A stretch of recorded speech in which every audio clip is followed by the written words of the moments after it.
இறைவனுக்கு நன்றி. ரொம்ப பெருமையாக இருக்குது, ரொம்ப மகிழ்ச்சியாக இருக்குது. என் தம்பி சூரி நிறைய மனுஷங்களை சம்பாதிச்சிருக்கான். அதாவது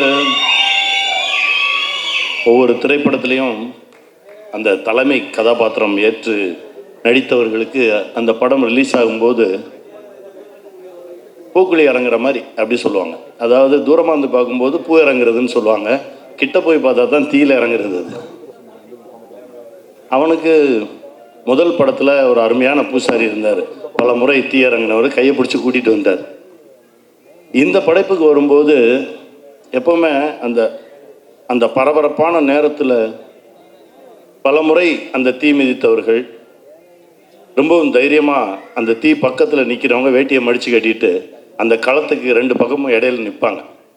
தீ இறங்கும்போது ஏதாவது தடுமாறிட்டாங்கன்னா பிடிச்சி இழுத்து விடுறதுக்கு. அந்த மாதிரி தான் நின்னோம் எல்லாருமே. தம்பி இறங்குறான், அவன் பக்கத்தில் நின்றுக்கணும், அவன் கையை பிடிச்சிக்கணும்னு. ஆனால் எந்த தடுமாற்றமும் இல்லாமல் அசால்ட்டாக இறங்கி வந்தான். இந்த படத்தில் அவனுடைய உழைப்பு, ஒவ்வொரு நொடியும் அவன் அந்த படத்துக்குள்ளே இருந்தான். நல்லா வருவாடா, நல்லா வருவான். என் தம்பி சசியோடு இந்த படத்தில் ரொம்ப நாள் கழிச்சு நடித்தது ரொம்ப மகிழ்ச்சியாக இருந்தது.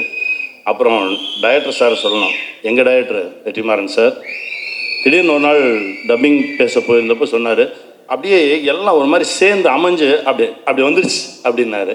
அது போதும், ஏன்னா அவர்கிட்ட இருந்து ஒரு வார்த்தையை வாங்கவே முடியாது.